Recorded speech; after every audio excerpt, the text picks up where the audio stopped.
Пролетниот снег и релативно ниските температури за овој период од годината го вклучи алармот кај овоштарите од можноста повторно да останат без род.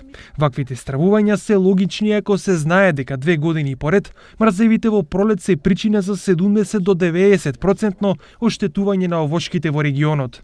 Освен овоштарите, состојбата ја следат и од Министерството за земјоделство, од каде денеска излегоа со став дека во моментов опасност од уништување на родот кај овошките и другите земјоделски култури нема. Ваквите временски услови и облачноста во текот на викендот нема да дозволи драстично опаѓање на утринските температури. Најниски температури се очекуваат во недела, кога во утринските часови температурите би се спуштиле до -4 степени.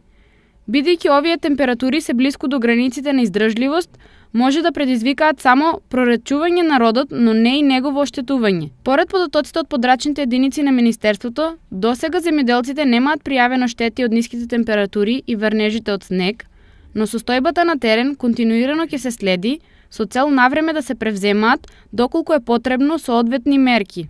На страна на овоштарите годинава е и фактот што добар дел од овошките се уште не се во фаза на цутење. Сето и не се заедно отворени, не се отворат истовремено, да речем. Моментално јаболкото е во фаза на бабрење. Се уште е рано за да направи ова време сега, во овој период и ова време да направи штета. Од друга страна, снегот и влажноста во почвата дополнително ќе го одложат третирањето на посевите и пролетната сеидба која веќе требаше да започне, ќе ја одложат најмалку за половина месец.